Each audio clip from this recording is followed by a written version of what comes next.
of Scotland. These are most likely through the morning. They'll continue to bring some further hill snow, but actually as we head into the afternoon it will become drier in these areas. A relatively dry start for parts of Northern Ireland and much of northern England. A few showers here and there and a little bit cloudy, but some brighter skies, particularly across eastern areas of northern England. But you can't help but notice this big area of rain pushing into southern counties of England tomorrow morning. That's what we've got the rain warning in force for, so there is a risk of travel disruption and some difficult driving conditions. We could see up to around 60 millimetres of rain falling across some southern counties of England and some strong gusty winds into the evening. It will be a pretty cool feeling day underneath all that cloud and rain. Further north there will be more in the way of sunshine, but temperatures still around just 6 or 7 degrees. Into Friday there could be some mist and fog around first thing, probably a bit of a frosty start as well, and then we see a risk of showers most likely across western areas. There's a risk of hail and thunder, but more eastern areas will see a much drier day. Now fog and frost continues to be an issue as we head into the weekend, but actually there'll be quite a lot of dry weather around. Bye-bye. Expect warm spells with the odd rude interruption. Box Boilers sponsors the weather on GB News.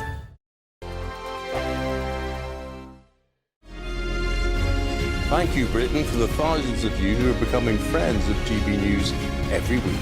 You're not only watching and listening to our programmes, you're becoming part of them too. Good evening, this is the latest AI travel news from GBnews.com. On the M9, lane restrictions are causing delays westbound between Junction 5 and Junction 6 after a crash. On the M4 westbound at Junction 32 Corriton, an off-slip has a broken down vehicle. In Northumberland, the A1 northbound between the A1068 and the A1167 is shut following a collision near Berwick-upon-Tweed. In Wokingham, the A329M westbound is closed after an accident. And on the trains, East Midlands Railway has disruption between Luton and London St Pancras International, and Gatwick Express is disrupted to and from London Victoria. For more travel news, go to gbnews.com. There's just 3 weeks left to grab your chance to win our biggest cash prize to date. An incredible £85,000 in tax-free cash could be yours. Cash to make 2026 the year of yes. That's yes to holidays, yes to treats, yes to making all of those dreams come true this year. Just make sure you don't miss out. For another chance to win £85,000 cash, text cash to 63225. One entry costs £2.50 plus one standard network rate message, or text bonus to 63225. 5 entries cost £5 plus one standard network rate message. Go to gbnews.com/win. Entries start at £2.50. Call 0903 686 3232. Calls cost £2.50 plus your network access charge. Or post your name and number to GB18 PO Box 8690 Derby DE1 9TT. UK only. Entrance must be 18 or over. Lines close at 4 p.m. on the 30th of January. Please check the closing time if listening or watching on demand. Good luck. Westminster, the ultimate clique. And you're fighting like rats in a sack. But here on the Camilla Tominey Show, we ask the questions the establishment media is too scared to ask. OK, let me ask you a straight question, because I know you're a straight-talking politician. Whether it's net zero, illegal immigration or law and order, nothing is off limits. You had the power then. Yeah, as I and say, now you've lost it. That's the Camilla Tominey Show, a politics show that's fearless. But no, let me finish my question if you don't mind, because it is my show. Sundays at 9:30, only on GB News, the People's Channel, Britain's news channel. At GB News, we love to hear from you, our loyal community. So drop us a line at gbnews.com/yoursay. There you can talk to each other and also to the presenters live on air. gbnews.com/yoursay, because GB News is your channel, Britain's news channel.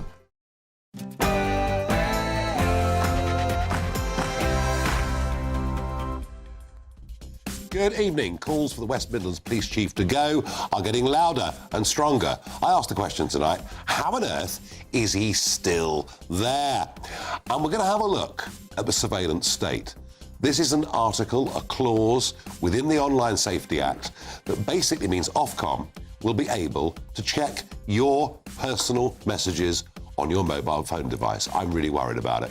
Plus today, the biggest round of wind farm auctions ever seen, locking in and guaranteeing expensive electricity for all of you for the next 20 years. But maybe the cost of net zero is even greater than that. That and much more after the news with Tatiana Sanchez.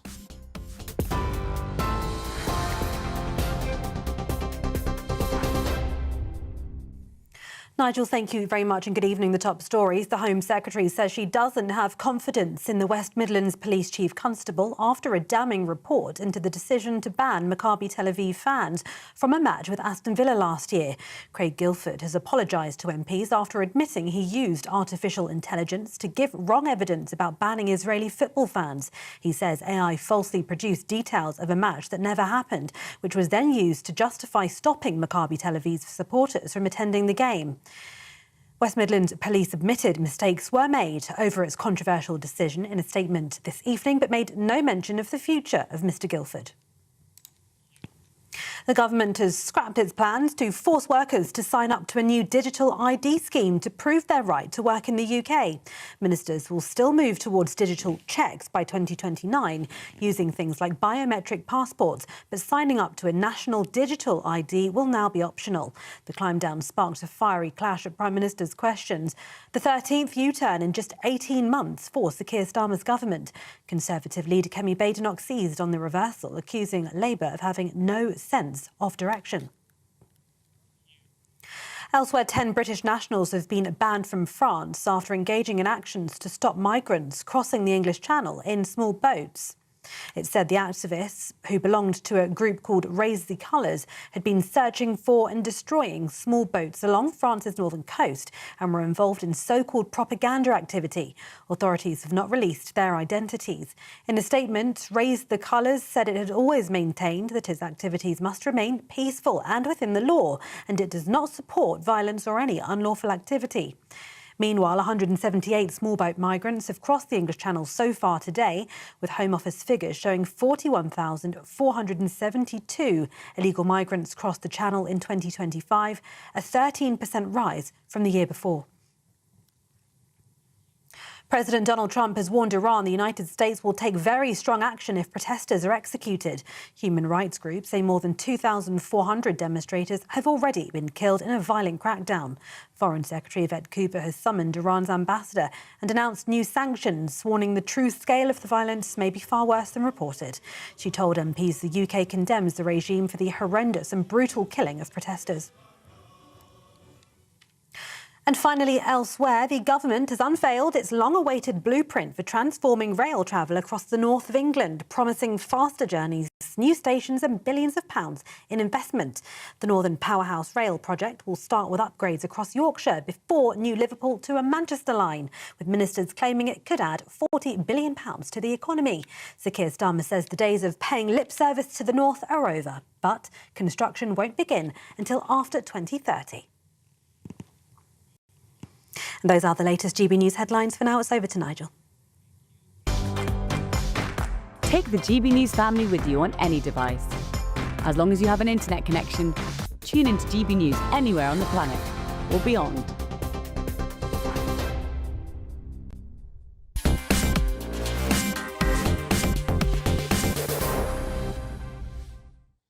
Well, the row over the West Midlands Police Chief, Craig Guilford, goes on and on and on. And a report that came out today, and it was pretty conclusive from Sir Andy Cook, the Chief Inspector of Constabulary, basically said that he'd given misleading public statements. And that led to this response from the Home Secretary, Shabana Mahmood, in the House of Commons today.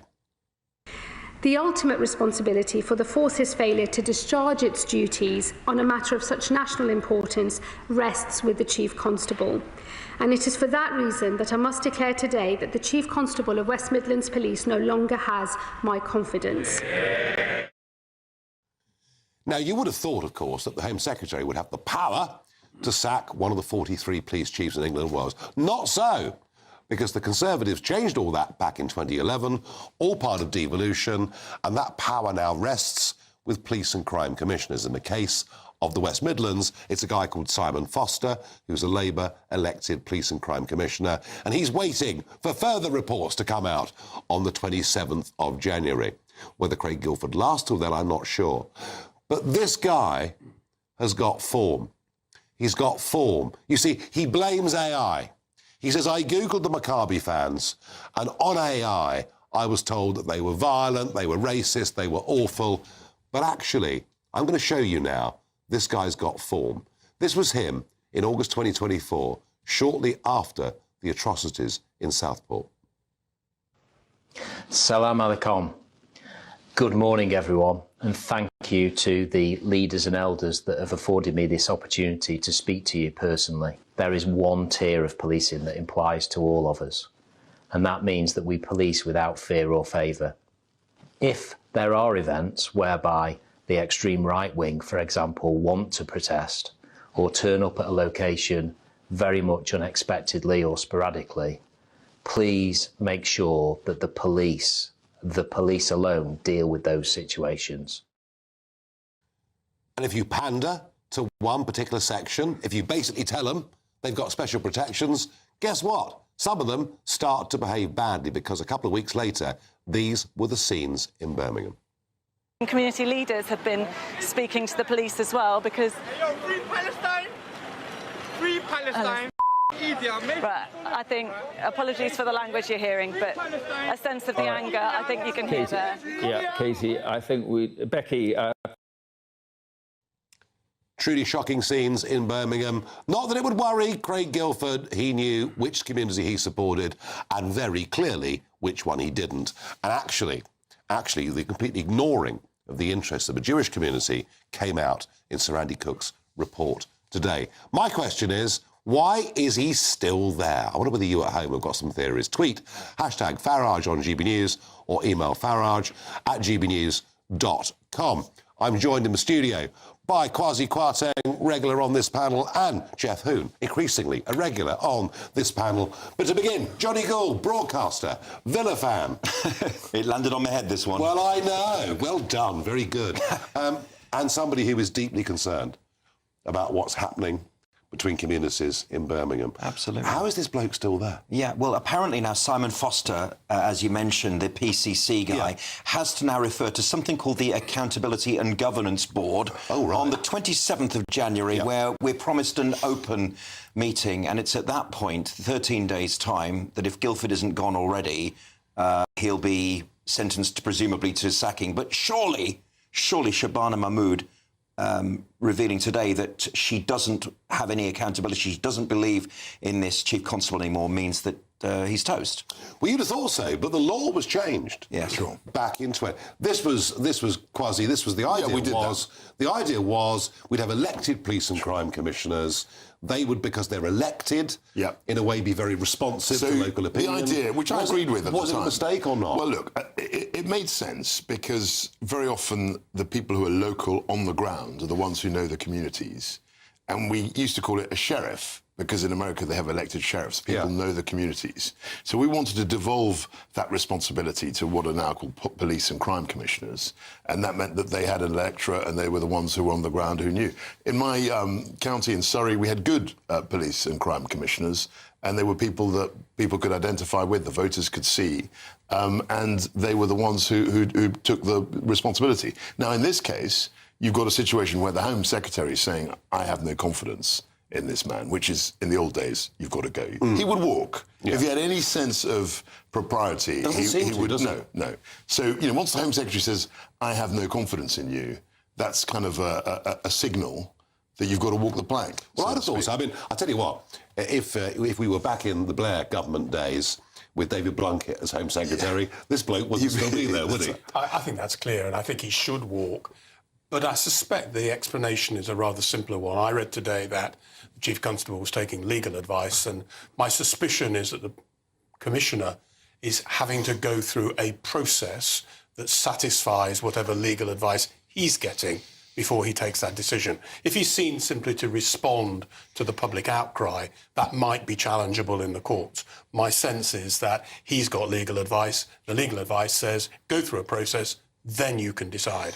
I wouldn't have thought the Jewish community in Birmingham feel like that, Johnny. No, we're talking about the police and we're talking about Birmingham, and this sounds like the Oslo Accord settlement in Zone B, where the cops talk to the elders in Zone B. Zone A is the Palestinian Authority. Zone B is sort of the Palestinian Authority, but with elders. Zone C is where Israel can build its towns and cities. So we cannot have governance like that with no fear and no favour. We can't have people talking to elders saying, no, we don't want policing here. But just on Can't this, have that. I mean, what I found shocking was his excuse, saying he saw it on AI. What happened is that he Googled it. You can verify whether a real match took place in about 2 seconds. Well, we now know, Kwasi, we now know that there were mosques in Birmingham. Yes. 1 or 2 of fairly questionable radicalised history, perhaps, who were actually advising on this. Yeah, sure. So all he had to do was Google, and you could see that whether the match was fake in a second.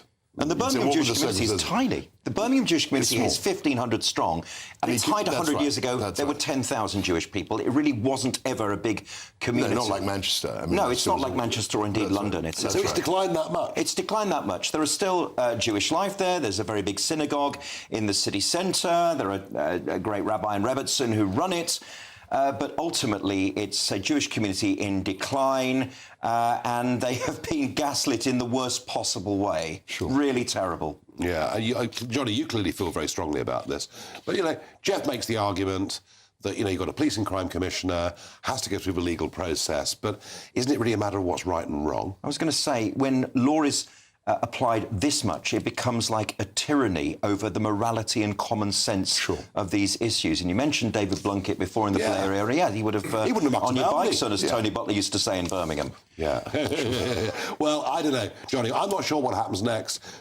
Is he really going to hang on to the 27th? Jeff, he can't, surely. I would have thought his position is completely untenable. Sure. And it would make sense for him to walk, as I said earlier. But unless until he does, there has to be the right legal process to remove him.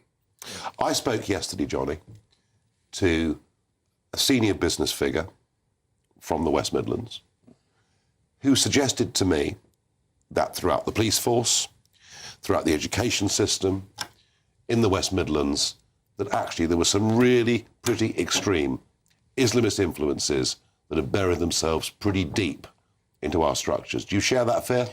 Well, I'm going to take this down to King David's School, which was the primary school that I was educated in Birmingham. It is an area of Moseley which used to be a very vibrant Jewish community. It had a synagogue, it had a kosher butcher, and it had this primary school, and it even had a deli and an old people's home, and all that's left now is the old people's home, because that's what's there now. The King David's School has 90% Bangladeshi and Pakistani children in it, but they still maintain Jewish education for the 15 Jewish kids that are still there. The last 3 Jewish teachers there, including my first cousin, left at the end of last year because after October the 7th, the relationship with some of the parents broke down completely. It is a really sad state of affairs. 5 pillars got onto them and started spamming the internet that how dare they let the Muslim community celebrate Yom HaAtzmaut, which was the Israeli Independence Day, because it's a Jewish school. And when the Muslims were in the minority at the school, there were always Muslim kids at the Jewish school. Yeah. This is the state of Birmingham now. Yeah, and it's not just Birmingham. Think about Bristol. I mean, a Labour MP, duly elected at the last election, perfectly pleasant chap, effectively hounded out from speaking at a school in his constituency because those within the National Education Union decided because he was Jewish it wasn't suitable. It's a pretty bad state of affairs, Jeff. Well, I understand that, but I lived in Leeds for many years where there's a very large Jewish community. Yeah, there is. But I suspect what's happened in Birmingham, and I'm not an expert on Birmingham, but it certainly happened in Leeds, is that when the Jewish community arrived in the 19th century, they settled in the centre of cities. But as they became more affluent and more successful, they moved to the suburbs. Precisely what happened in Leeds. The centre of Leeds is an area called Chapeltown, which was a Jewish area historically. That has now been repopulated by different communities. The Jewish community is still the same numbers of people, but they now live in Alwoodley. I mean, that's a historic explanation. Nice the reality, can I just say... That's an explanation, but let me just tell you, as somebody who spent 20 years in Brussels and Strasbourg, I saw the Jewish populations in both of those cities start to flee. But look, where Jewish kids going to primary school, even in Strasbourg, had to have armed soldiers with them. So look, I think that's how things have changed. I think we're very broadly looking at this. very narrowly, October the 7th changed everything. Let's face it. October the 7th, 2023, those horrific attacks totally polarised this debate. As a consequence of that, at the election, we had, for the first time, people who were standing on an openly kind of Islamist ticket. I think the Islamification in politics is widening. I think the differences are hardening.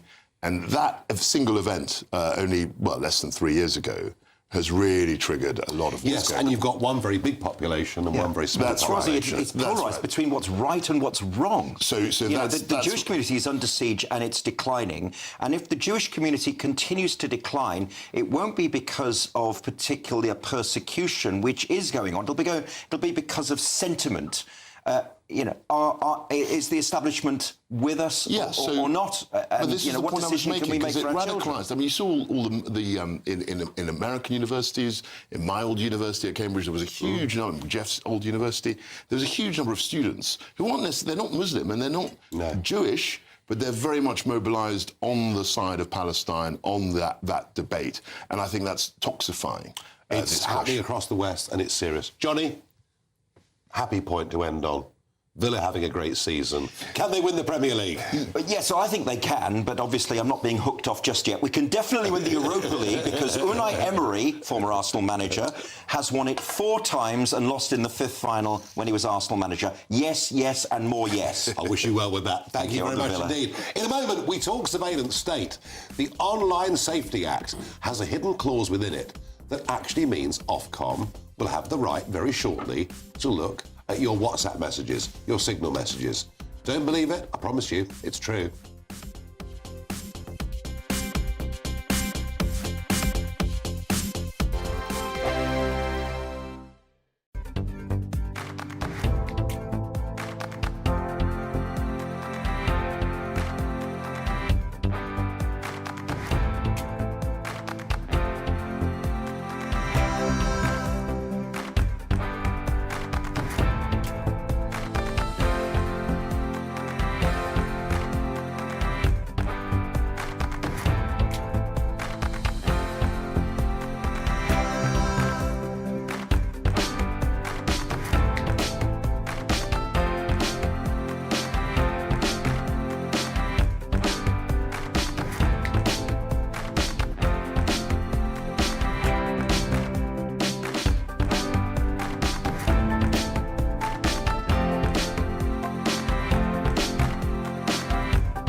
Mornings don't have to be tiresome, especially if you have the right company.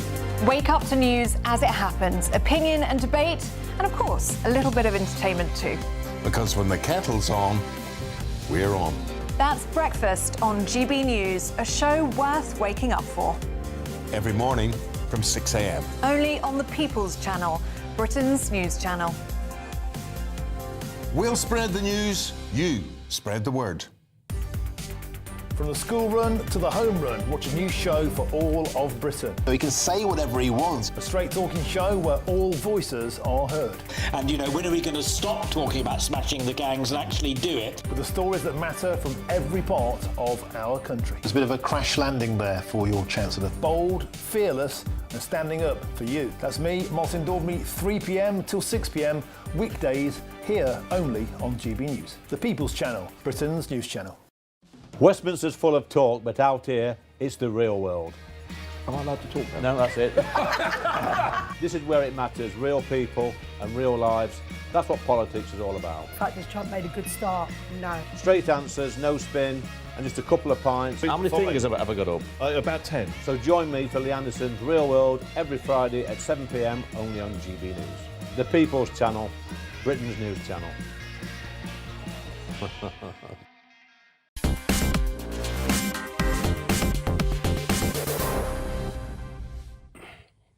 asked you at home, why is Craig Guilford still there? Andy says, I think we have only the Tories to blame for why he is still there. Why did we ever take the power away from the Home Secretary to sack police chiefs? What else is the point of a Home Secretary? Well, Kwasi disagreed with that, but we teased that argument out earlier. And Freddie says the disgraced Chief Constable is still there because he has no shame and continues to demonstrate the cowardice. He should be sacked with loss of pension immediately. Oh, they're a hardline lot at home here on GB News, they really are. Now, the Online Safety Act. And very often I do wonder with these things whether it's a law of unintended consequences, but buried in the Act, Section 121, gives Ofcom potentially some quite remarkable powers. This debate took place on the 7th of January this year, the question being asked by Lib Dem peer Lord Carlisle. Will he confirm that the government expects Ofcom to be bold and robust in its application of the law, the new law, to online spaces in private messaging contexts? Simple answer to the noble lord is yes. The government expects Ofcom to exercise its powers under Section 121 of the Online Safety Act where needed. The answer there given by Lord Flint. So yes, it is now the law that Ofcom can look through your private messages, even if you're using encryption, such as WhatsApp or perhaps Signal or something like that. Ofcom have the right to go through your messages to look for what they believe to be illegal content. I mean, this is the police state writ large. This is something that could be abused by very, very bad governments. I'm joined in the studio by Luke Sullivan, former political director to Sir Keir Starmer, and my regular panel. Is it any wonder the Americans wonder what's happening to free speech in the UK? If you and I are not allowed to have a private chat without Ofcom potentially being able to read it. Yeah, look, good evening. Thank you so much for having me. Really great to be here. Look, I think it would be if that was the position, but that isn't the position as I understand it. The Online Safety Act, I know you have covered this a lot, is this new piece of legislation that took a lot of years to pass under the last Conservative government. With the best of intentions, yes, and I will grant you that. Yeah, and it's got huge powers for Ofcom, which is an established regulator, but has been given new powers in the space of online safety. And essentially, it has got a whole range of extra powers. Section 121 was really heatedly debated at the time. I don't think it is a secret clause in the sense that Sia Yusuf has written in the Telegraph today. But look, this is going to be one of the debates of our age. And I think already this year, we've seen the debate around Elon Musk and X and Grok. We've had a debate about social media and under-16s. I think all political parties agree that we need to have the law of the land, British law and values online. The question is, where is the boundary of free speech and illegality? So if I'm sending you a text and I said you something awful and Ofcom decide that wasn't a joke, actually he meant it, and I get arrested or whatever, the logic of that is we should put listening devices in pubs, yeah? Well, my understanding... why not? Well, my understanding of the law is that is not what the position is. Ofcom have been given... It's pretty clear what it is. Well, it's pretty clear what it is. The question and the answer we got on the 7th of January in the House of Lords, very, very clear that Ofcom have the power to go into people's encrypted messages. Well, that isn't, as my understanding, what the law is. Hang on a second, Luke.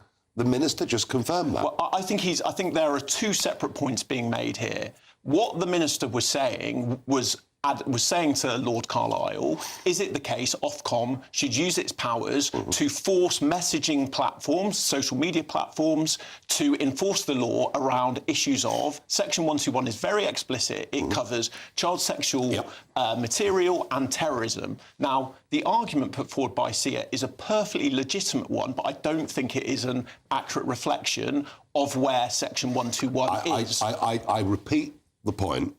I don't for a minute think, and your government was facing, a teenage suicide online and some pretty ghastly stuff. All of those things. Some pretty ghastly stuff. And I don't for a moment think there was evil intent on what the last government did in passing this. But, I mean, am I right to be concerned about this, Kwasi? Well, I think you are, because the problem with this is that we all assume that the government is essentially a fair actor.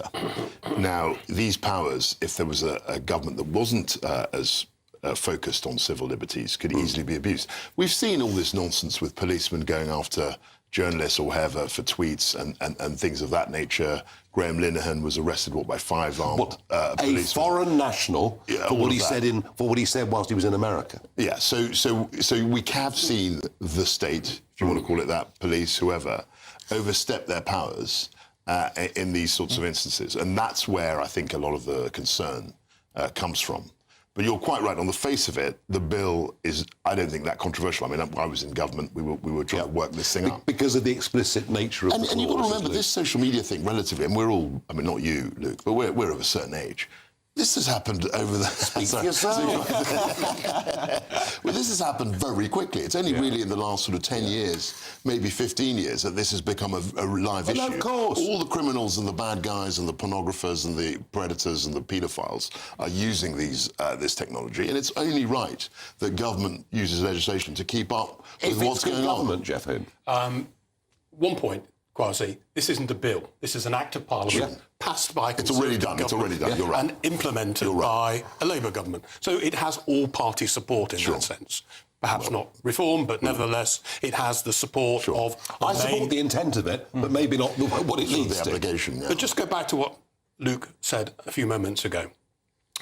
Since I anticipated this was coming up, I had a look at Section 121, and being a boring lawyer, I looked at subsection 2, which categorically makes clear that these powers can only be exercised in relation to terrorism and child sex abuse. And the reality is these powers are used against some of the world's most powerful tech companies. They are not going to allow anything other than the strict terms of the legislation. And the strict terms of the legislation are quite clear. There's no general provision here. It's about terrorism. It's about dealing with child sex abuse. And that's very important in our society. As long as Ofcom stick to that brief, we'll be OK. Well, they'll have to, because Ofcom are required to go to the tech companies and say, you're not doing this properly. And therefore, those tech companies are going to react and resist if Ofcom tried to expand this. I wonder if they do this, what else they might find. I don't know. The point that Jeff made, it being an act, is that it's on the statute book. But that was made clear. And it was made clear. And so the only way to get rid of it is to repeal it. But I don't see why any government would. But I tell you, I mean, whilst we're on this free speech debate, it's very interesting that X, Grok, the fact we can use technology to undress people, and Starmer today on full attack on Musk, on X, on Grok. And actually, for sexualised images, particularly of minors, Snapchat is way, way ahead of X on this. There are other online platforms that are far worse. And they're worse in the sense that many of the images that appear on the other platforms aren't computer-driven AI, they're actual genuine. And yet, so it seems that Starmer has a political obsession with Musk and X. And the attack on free speech the Americans perceive is because, frankly, he's being biased. If he was really worried about this, he would apply this to every platform that allows this.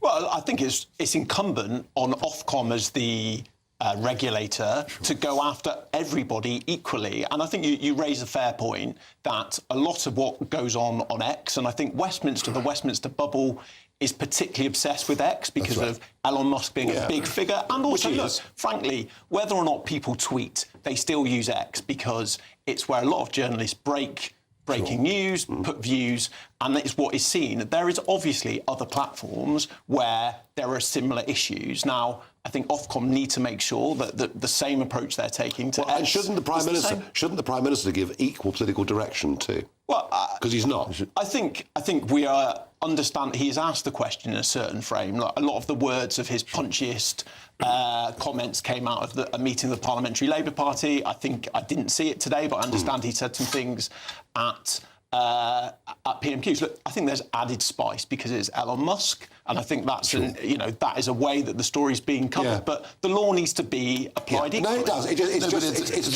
just that, as I say, the other platforms disproportionately have far more of this. But clearly, sorry, Jeff, do you want to? I just want to make the point that, and I've made this before to you, Nigel. Yeah. The reality is, there is no such thing as absolute freedom of speech. In any society, I get that. In America, everywhere, freedom of speech is limited and constrained. Now, it's freer in America, I accept, than it has been in the UK, but nevertheless, it is something that can only be enjoyed within limits. Now, where those limits lie is what we should be debating. That is the debate. No, but the point that you're making, Nigel, I think, which is I agree with, is that the Prime Minister is taking a very political stance on this. Let's look at the politics. Yes. He's got into trouble from the left last year because he's cozying up to Trump. Yeah. He's on whatever it is, 19% in the polls. And what he has to do to stand a chance, even of surviving this year, is to consolidate the left. And that's why, let's face it, he's going after Musk and going after... I think on President Trump, I think that just brushes off him. I think he has made the right choice for the country, which is the relationship with President Trump matters, and that's what... and he has made that decision, you're right. But there is a final very quick thought from you before we go. How's he doing as PM? Look, he's had a difficult first 18 months, but nobody more than Keir Starmer thinks that he's got the ability to turn it round. And look, he's very confident, he's very resilient, and he will get on and keep doing the job. Thank you for coming in. Thank you. You heard it first here, viewers. He's got the self-confidence to turn it round. I know you all believe that at home passionately. Now, in a moment, wind farms, wind auctions, and how much you're going to be paying for the next 20 years on your bills. Oh dear, oh dear, oh dear.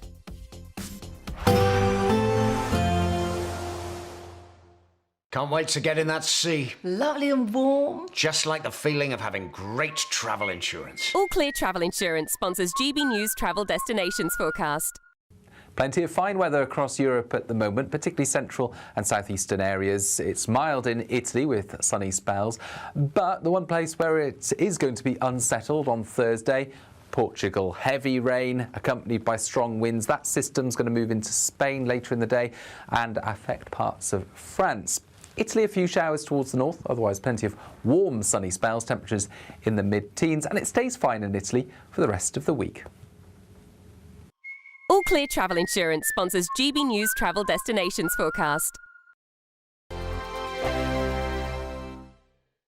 Good evening, welcome to your latest GB News weather update brought to you from the Met Office. Heavy rain across southern areas is expected on Thursday with a warning in force. There's a risk of showers further north, but otherwise Thursday is looking relatively dry for the north. But this evening this weather front will push into parts of Northern Ireland, Scotland, into northern England as we head through the night, bringing a risk of hill snow as well as some sleet to lower levels, but that won't settle or last too long. Further south, more in the way of dry and clear weather, a few showers around the south and east. With clear skies, temperatures will come close to freezing, but it's not looking particularly frosty tonight. That's except for away from the far northeast of Scotland, where it will be a relatively chilly start to the day. As we head through the rest of Thursday, we'll continue to see some showers moving in across northwestern areas of Scotland. These are most likely through the morning. They'll continue to bring some further hill snow, but actually as we head into the afternoon, it will become drier in these areas.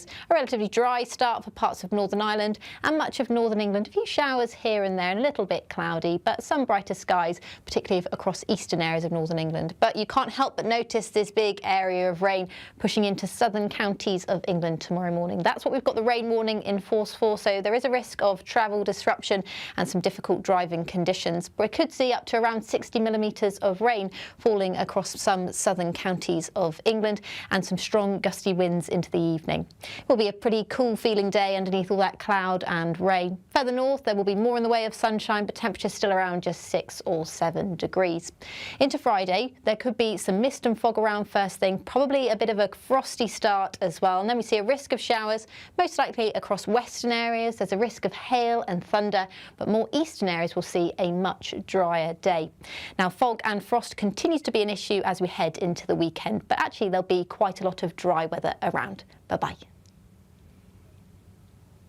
You want to know what's really going on in the corridors of power? Labour don't know what to do with you half the time, and that makes you quite lethal in the chamber. Get behind the headlines with Chopper's Political Podcast. Join me, Christopher Hope, as I sit down with the great and the good of British politics. We'll see where this ruling takes us. These are the stories shaping our nation. Chopper's Political Podcast, available now on all platforms. Listen in and stay ahead.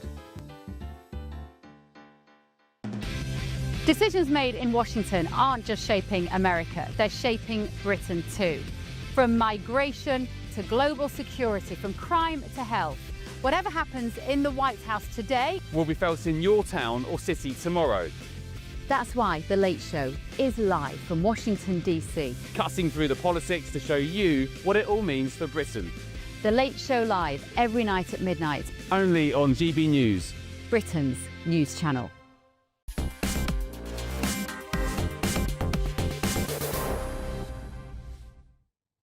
Yes, let's all go green. It's going to be marvellous. Lots and lots of well-paid jobs. And remember, cheaper bills. Cheaper bills. This was Starmer in June of 2024 in the run-up to the general election. My Labour government will tackle the root causes of the cost of living crisis and help families save up to £300 a year off their energy bills. Yes, folks, they'll do it by building just the most astonishing number of wind farms all over the North Sea and elsewhere. Well, some of us have been rather sceptical about all this. Very few are sceptical, though, as Lord Frost, Director General of the Institute of Economic Affairs, who has produced a report on what he believes the true cost, not just of today's wind auctions, but overall of net zero is. Start with today's wind auctions, please. Yeah, so what's happening with today's wind auctions is that Ed Miliband has kind of locked himself into a policy where he must deliver decarbonisation at any price. So when you do that, you have to pay a very high price, and that's what he's decided to do. £95 per megawatt, £95 per megawatt, over 20 years, index-linked. Guaranteeing it. Prices for the next 20 years at way above what market rates are at the moment. And ignoring the fact that there are all sorts of other knock-on costs. What happens when the wind doesn't blow? You need another system for that. That's not in that £95 per megawatt hour, and so on and so forth. How do you read? There's also a premium for clean energy, etc., etc. It gets more and more expensive. Sure. How do you read the impact of this for investment in A, traditional manufacturing in Britain, but B, the 21st century technologies? And we're talking about data centres, crypto mining. Yeah.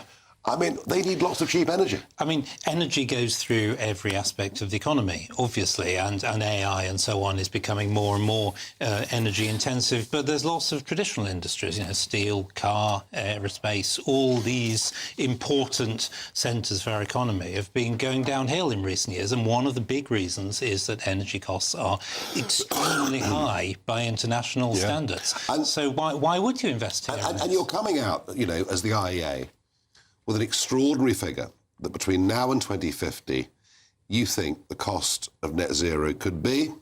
As high as 7.5 or even 9 trillion over that period.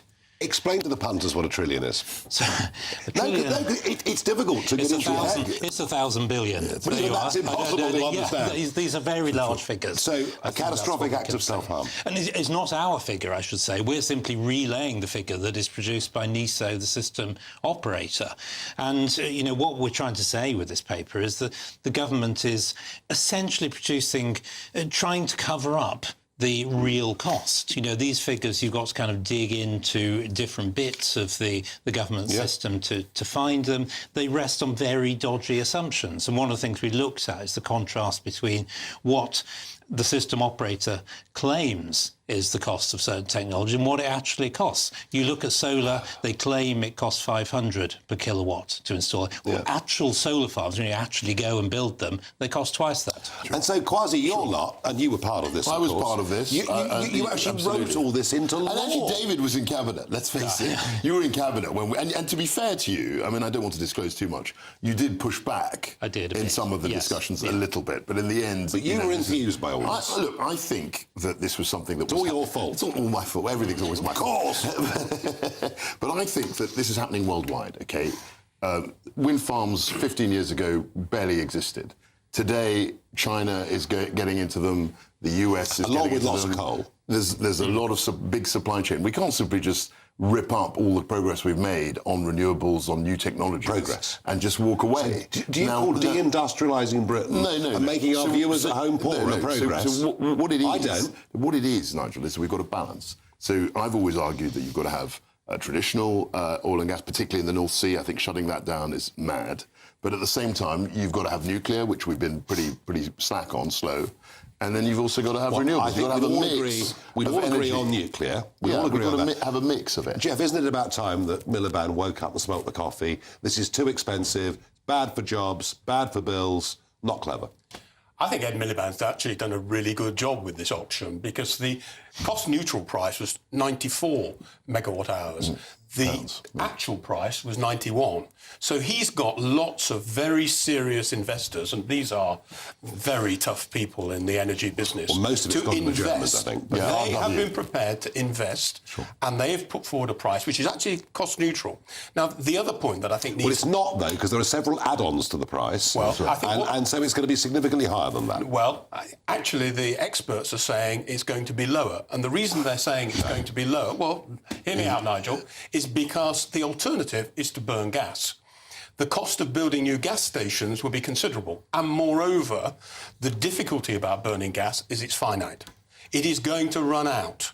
Our supplies are going to run out. In 300 years, yeah. And it does not make sense to burn a finite resource to produce electricity. Actually, we want it to... Where I disagree with Jeff, I think you've got to have a mix of technologies. You can't simply say we've got a resource like the North Sea and we've got to try... You've got to have a mixed quality. And I think Miliband is wrong. But what is for certain, and I'll be corrected, of course, by Lord Frost if I'm wrong, but what I believe is for certain is the more wind farms you build, the more gas ability you need in case you get a better anti-cyclone. So we need to invest in these gas stations anyway. That's the problem with this.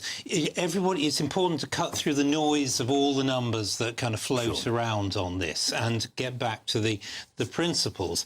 If we build lots and lots of renewables that don't produce anything when the sun isn't shining or the wind isn't blowing, we then need a backup system. You have to maintain and gas is the most efficient. That's right. Some of it's nuclear, but gas is the most dispatchable element. You can turn it on and turn it off. That's right. So you've got to build two systems. So it's always going to be more expensive than one. If you've got nuclear, if you've got gas, why bother with the renewables? That's the fundamental of the problem. I'm not sure that's quite right, if David will forgive me for saying so, because the reality is we've got the gas. If we don't have the renewables, up to, say, 90-odd%, we will not then be able to reduce the amount of gas that we burn. Now, one of the problems that the government is going to have, all governments have had, is trying to find ways in which to persuade people not to use gas to heat their homes. Millions of people use gas to heat their homes. They do. What we need to be able to do is to keep that gas for that purpose, but make sure we're not, frankly, wasting that gas by producing electricity. Jeff, that's because heat pumps are useless on most houses. Well, utterly useless on most houses. We're agreeing on that. We're agreeing. People are reluctant to go to heat pumps because it doesn't work as well as burning gas. And therefore, keep the gas for that purpose, for whatever period of time we need it. But Jeff, if we go renewable, we have gone renewable. We've got last January, a huge anticyclone sat over the North Sea. Yeah. On certain mornings, we were importing 25% of our electricity at exorbitant prices from Norway, from Belgium, and that's the issue with it. We can't. So the answer to that, we're going to need gas for a long time. The answer to that is better storage. Okay.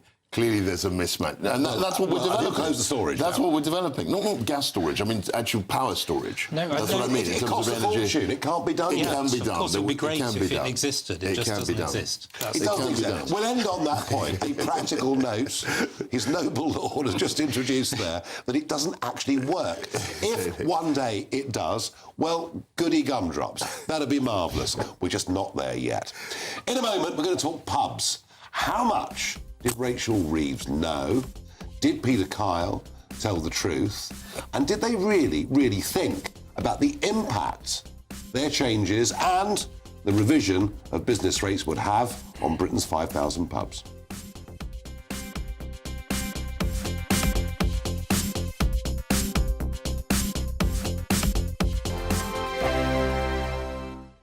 No matter the state it's in, this is our nation. Join me, Jacob Rees-Mogg, for a genuine, honest discussion on where we have been, where we are going, and where we are with the people who set the direction. Tune in to State of the Nation every Monday to Thursday, 8 to 9 o'clock. Only on GB News. Exciting news. Every Friday, my Patrick Christie's Tonight Show is going to have a twist to it. We're welcoming some special guests. You. That's right, on Fridays I'm going to be doing my show in front of a live studio audience because this show is about you and what you have to say. It's going to be the same big debates, same big topics, same big opinions. But every Friday night at 9 p.m, you are invited to come on down to Patrick Christie's Tonight to be a part of the action. Only on GB News, the People's Channel, Britain's news channel. Hi, I'm Michelle Dewberry, and my show is your opportunity to cut through all the noise and dive in headfirst to some robust debates. Ideas clash. Situation, No, isn't it? no, Because the failure is... You're deliberately avoiding my point. Nothing's held back. And if you think this is the end of it, wait for more. And we do not shy away from the difficult stuff. Sometimes I want to shake people and say, if only you understood. So join me on Jubes & Co. weeknights at 6 p.m, only on GB News, Britain's news channel. Mornings don't have to be tiresome, especially if you have the right company. Wake up to news as it happens, opinion and debate, and of course, a little bit of entertainment too. Because when the kettle's on, we're on. That's Breakfast on GB News, a show worth waking up for. Every morning from 6 a.m. Only on the People's Channel, Britain's news channel. We'll spread the news, you spread the word. From the school run to the home run, watch a new show for all of Britain. He can say whatever he wants. A straight-talking show where all voices are heard. And, you know, when are we going to stop talking about smashing the gangs and actually do it? With the stories that matter from every part of our country. There's a bit of a crash landing there for your Chancellor. Bold, fearless and standing up for you. That's me, Martin Daubney, 3 p.m. till 6 p.m, weekdays, here only on GB News. The People's Channel, Britain's news channel. Britain deserves a newsroom that puts the facts and your voice first. Well, and that's what you get on GB News. Lively debates, lively conversation. And we're not afraid to hold power to account. And each other. So join me, Andrew Pearce. And me, Miriam Cates, for Britain's Newsroom, weekdays from 9:30 on GB News. At GB News, we love to hear from you, our loyal community. So drop us a line at gbnews.com/yoursay. There you can talk to each other and also to the presenters live on air. gbnews.com/yoursay, because GB News is your channel, Britain's news channel.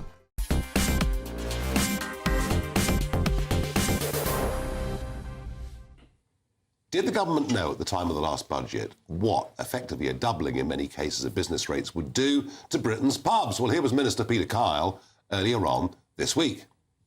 During the budget, we actually lowered the overall rate for business rate, but an independent reviewer then reviewed the rate valuation of each property. We didn't have access to that information before making these decisions.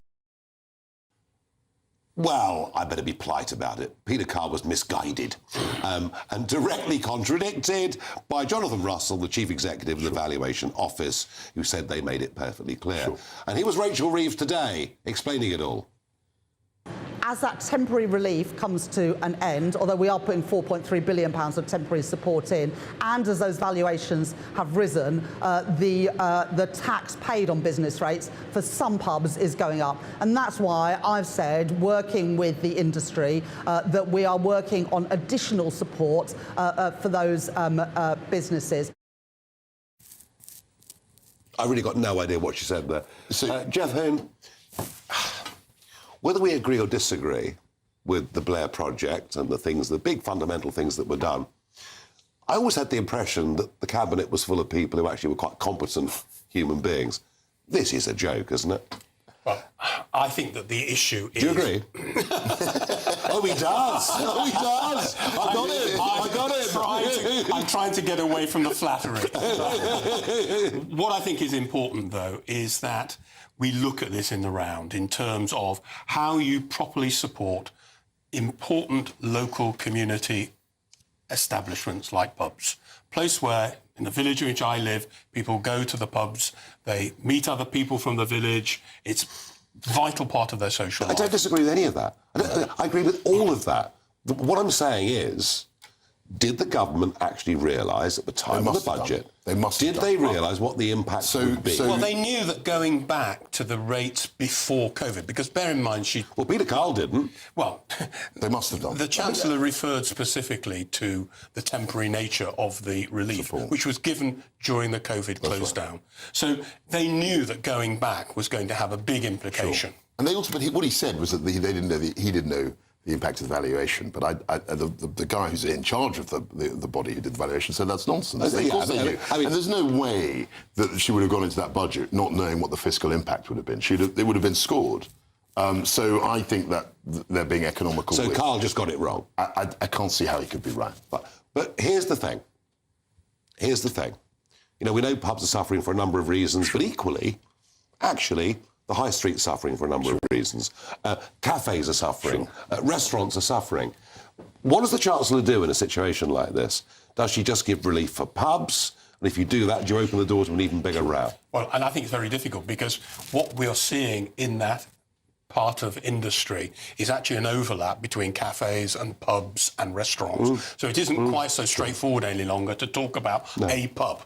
Because in the small town that I grew up in, there are now a number of little cafes that serve alcohol and are open all day, serving coffee in the morning, alcohol in the evening. They're clearly competing directly with pubs. So you couldn't make a concession to a pub, purely speaking, without also doing something what will about happen. cafes. I mean, you're already hearing the rumblings of this. Other sectors, you know, the hospitality sector more broadly, are saying, well, hang on a sec. If you're going to back them and support them, why can't you support In 60 seconds, Kwasi, business rates. Should they stay as they are? I think I've always been against business rates. I think they're very archaic. They're from a time, I think, the Elizabethan age, Elizabeth, Drake, all those people, and they really should be reformed. If they'd had online shopping in the Elizabethan age, if we can imagine that, they wouldn't have come up with business rates. They'd have had a different way of taxing businesses. And the problem now is that, you know, 20% of shopping, if not more, is online. And those retailers don't pay any business rates. And of course, you know, it's an uneven playing field with respect to shops, people who are actually on the high street. Yeah, and of course, many of the firms that own the big online retailers also domiciled offshore. Yeah, they're not corporation tax. And it's a heck of a difficult thing to deal with. The practical problem is that in the moment, the business rates raise, what, 28 billion a year? It's probably more now for the Treasury. So how are they going to... They're not going to just suddenly say no to that. Jeff, what do we do? It's a lot of money, you see, it raises.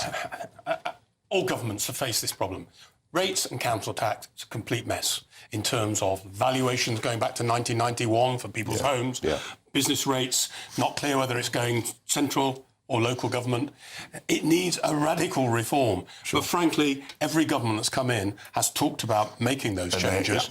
They've looked at the numbers, they've looked at the cost, and they've run away from it. That's right. And it's like trying to fix a plane in mid-flight, because you're getting the income as it is, and you can't just suddenly say, well, hang on, we're going to rip up the system and have a new one. It's very difficult. My thanks to my panel and to viewers and listeners. There we are. I'm sorry.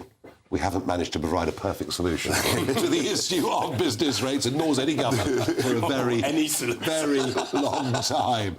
I'm joined in the studio by Jacob Rees-Mogg. Jacob, what is coming up on State of the Nation? Well, the big issue is the West Midlands Police and whether the Chief Constable can stay when the Home Secretary has said that she has no confidence in him after he seems to have misled Parliament, which is pretty serious for a senior... Well, it's serious for anybody, but particularly for a policeman.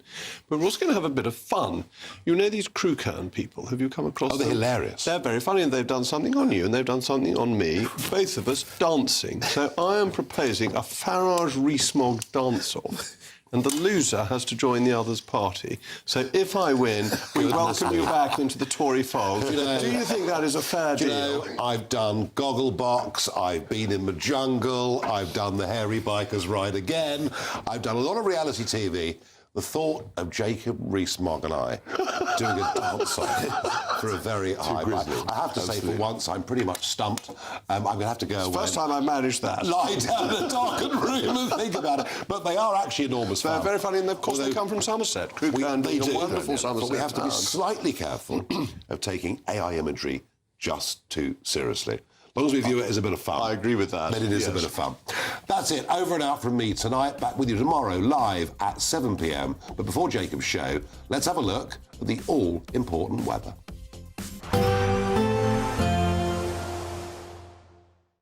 Expect warm spells with the odd rude interruption. Boxed Boilers sponsors the weather on GB News. Good evening, welcome to your latest GB News weather update brought to you from the Met Office. Heavy rain across southern areas is expected on Thursday with a warning in force. There's a risk of showers further north, but otherwise Thursday is looking relatively dry for the north. But this evening, this weather front